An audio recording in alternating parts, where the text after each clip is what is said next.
Welcome back. This is the Filthy, Dirty, Rotten History Podcast, and I am your host, Old Uncle Toby. We're back for our second episode, and we have, of course, the amazing Coach G recording and doing the things, all the things. I'm not even sure how it works. Thank you, Coach. So, last time we had our introduction, and today we're going to begin that journey we discussed, going through, I guess, what you could call one of the most enduring moral frameworks in Western thought, and that's the 7 deadly sins and the 7 godly virtues. So when I was considering which one to start with, I guess you have to start at the top. You really have to go after one of the big ones. And so we're going after one of the sins, and it's the one that a lot of theologians and philosophers and writers have called the root of all others, and that is pride with a capital P.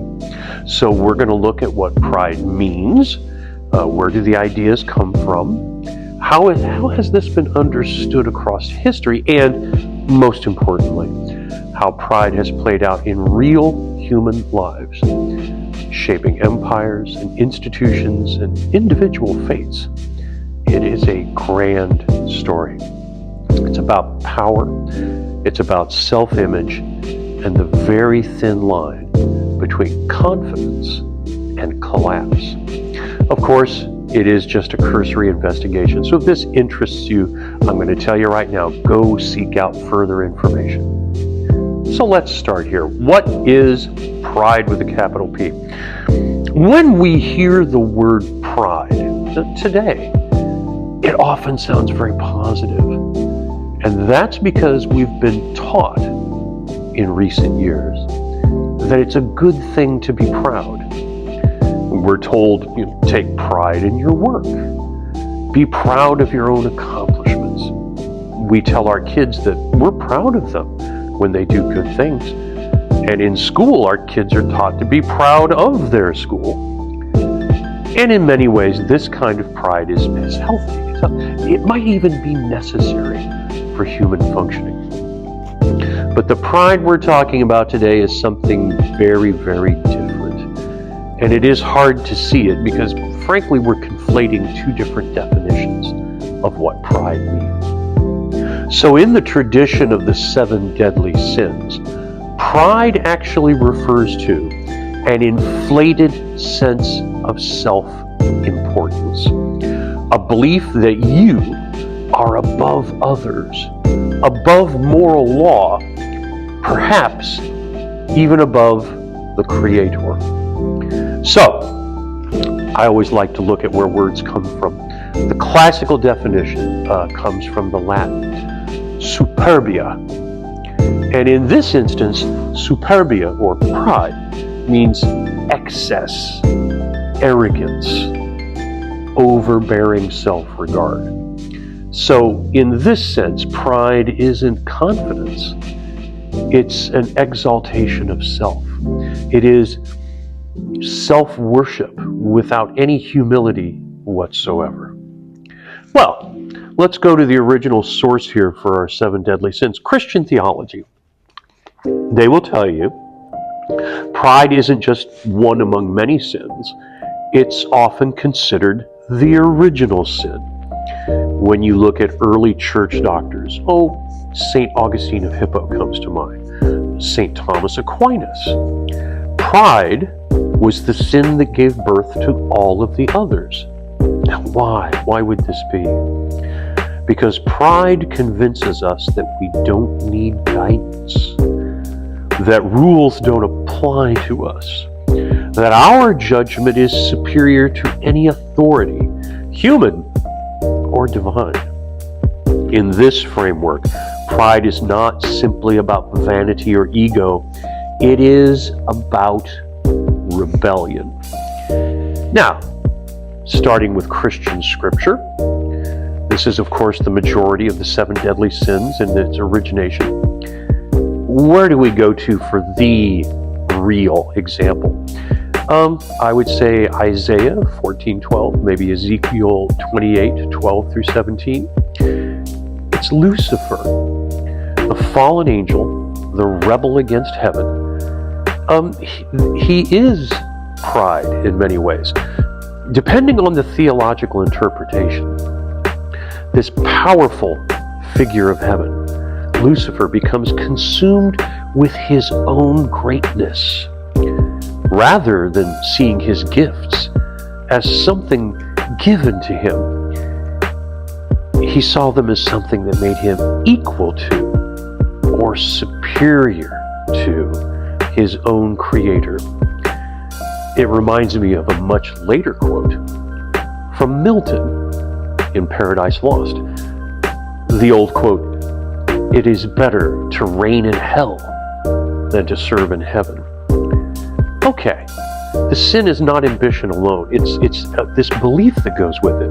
I deserve this because of my own power. I deserve this because of my own talents. I deserve this because I'm just better than you. Pride leads to a fall, both literal and symbolic here. Well, regardless of how you take your scripture, this story clearly establishes the baseline pattern that would repeat again and again through history. If we had to really state it, let's go back over this theological statement for just a sec. Pride will blind you to the reality around you. Pride will isolate you from that reality, and pride will eventually collapse under its own weight. So, pride, and let's think back to an earlier term, hubris. It's not unique to Christianity.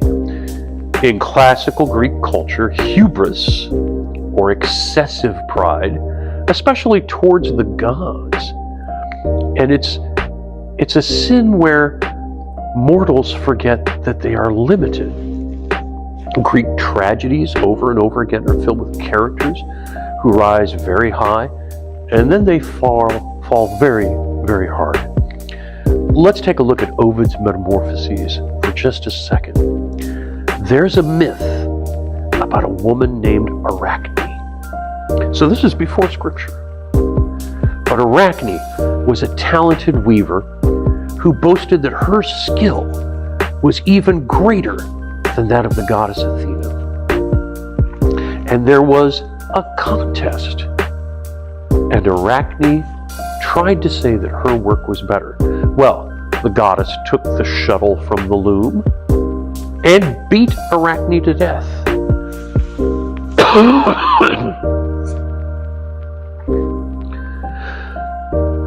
After which, Arachne was turned into a spider, nature's weaver. So, what's the lesson there? Well, Arachne was punished for placing herself above the divine order. The lesson is clear. Talent without humility invites destruction. To the Greeks, hubris is not just some personal flaw. It is a cosmic imbalance that demands correction. Well, let's look at something a little more realistic. Let's look at some people that we know for a fact were real. Maybe no more a symbol of pride would be the Roman emperors. And I'm looking particularly at one of the Julio Claudians in the very, very early days of the Roman Empire. And that would be Caligula. Now, there have been other emperors who have behaved very, very badly. Let's not forget that. But there was something about Caligula. It was said of him that he believed he was not bound by law, even as princeps, as this first of the great citizens, that others understood there were things they should not do. But Caligula just couldn't see the boundaries. In order to humiliate the Senate, which he saw as a useless body at this time, he demanded that his horse become a senator. Not that he thought the horse could be a senator, but it was an insult to the Senate for the emperor to even make this request. He demanded that his subjects worship him, that he would further humiliate senators for sport, that he would torture others, not for a political purpose, but simply for the joy of torturing them. He believed himself to be untouchable. Now, we have to admit that the sources against Caligula are somewhat slanted. We have to make that judgment with all historical records. The broader pattern, though, is pretty clear. The fact that Caligula's power is unchecked seems to have fed his overwhelming sense of importance. Now, of course, Caligula's reign did not end in any sort of glory. He was assassinated. Rome, as a society, seemed to understand that pride does not simply corrupt the individual, but that pride can destabilize a system. What if we jump ahead a little bit? What about something from the medieval period, when you've had time for the sort of scriptural concept of the seven deadly sins? Where does pride pop up in a real institution? Well, sadly, what we're going to see in the Middle Ages is that the Roman Catholic Church, at that time simply called the Church Universal, it held immense political and spiritual authority, and it's that authority, frankly, that breeds arrogance. And arrogance is the enemy of humility. There's this event we call the Western Schism in the 14th century, where a secular figure, the King of France, gets involved in papal selection and actually drags the Pope out of Italy and brings him to the French city of Avignon. This is often called the Babylonian captivity. And this lasted for decades. And at times, you had a pope in Avignon, you had a pope in Rome, and at one particularly low point, a third pope was chosen. This entire affair started with secular kings squabbling over power and influence, and that's pride. But the church gets dragged into the argument, and it makes the church subordinate to the throne. This is fueled by ego, by status, and a refusal to yield power when it best suits the institution. For critics of the church, this was pride itself wearing holy robes. Now, we know the Reformation would not come for nearly 2 centuries. But the Reform movement, the desire to reform the church, was already beginning to stir. And when it does, it will shatter the continent-wide concept of Christendom and would reshape European history. What about a little bit further down the timeline? What can we say is something very prideful? Well, there are a lot of those secular leaders. And I think maybe one that we could look at would be Napoleon Bonaparte. Now, without question, Bonaparte was a brilliant military strategist. He was a master of political symbolism. This is a man who rose from basic obscurity to be the emperor of a great nation. And that's all well and good. But at some point, he started to believe his own press. He began to believe in his own basic invincibility. Because if you win over and over and over again, you expect to continue winning over and over again. So his invasion of Russia, against the advice of his closest men, despite the problems with the logistics, the fact that it made no sense, really, to invade Russia, it's an example, maybe one of history's clearest examples, of pride overwhelming prudence. And the result, of course, was a catastrophic loss and the eventual exile of the emperor. So the pattern seems to repeat, as we've seen. Success leads to self-certainty. That self-certainty, or the assumption of pride, leads to a disregard for limits. And that disregard for limits leads to collapse. So, where do we go after Napoleon? Do we have anything that looks like a modern example? Well, yes, unfortunately, a lot of them. Pride does not disappear when crowns and empires leave the stage. The modern world actually has created new forms of overweening pride. Think of the corporate scandals that you have seen even in your own lifetime. The Enron affair of the early 21st century clearly shows that when leaders believe they're too clever to be caught, well, they're going to be caught. Even if you think you're too important to fail, you will inevitably fail. Warnings get ignored. Ethical lines become blurred, and reality itself is denied. But I would remind you that reality will reassert itself, and that's where you get the fall. Even when it comes to technology, and goodness, do we have examples for that. But think back 110 or so years ago, the sinking of the Titanic. Now, of course, people are fascinated with the movies, etc., but let's just look at it from a technological standpoint. How prideful is it for the builders of a ship to declare it unsinkable? There's no such thing as an unsinkable ship. To even claim that is to invite disaster. When you think it's unsinkable, you're going to minimize the safety measures that should be in place. For example, the number of lifeboats.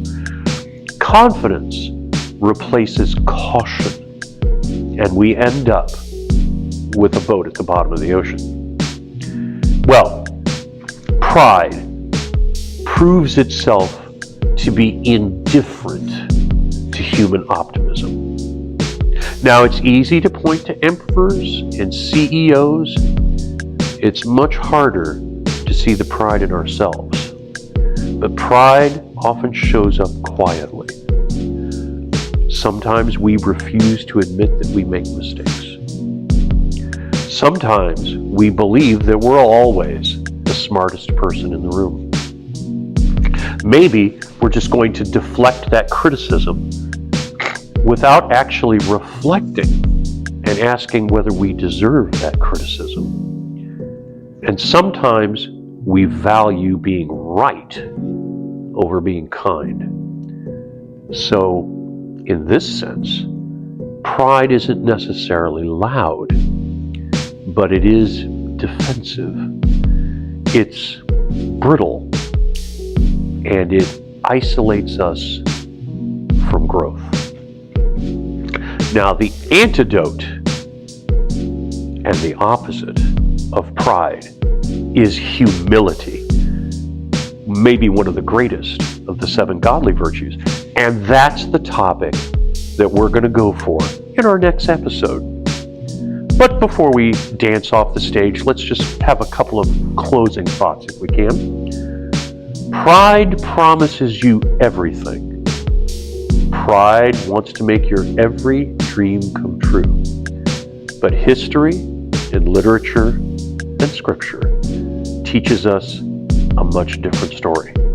Again and again, pride will lift you up just high enough for your fall to be devastating. Understanding pride as a sin isn't about rejecting achievement or confidence.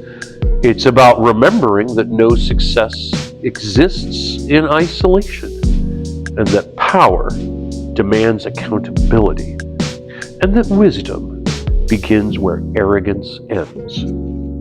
Well, as always, if this podcast had any interest for you, please seek out more information from other sources. This is just an introductory look at pride, and I always encourage you to learn more from very, very learned people. Thank you for listening. And thanks again to the amazing Coach G for recording this and setting it up. The YouTube channel is on its way, and he's definitely setting it up. I promise you, little more than an unfrozen caveman teacher, and I have a great deal to learn about podcasting. We will be back with more, and if you would, constructive criticism is always encouraged. Peace out and stay frosty.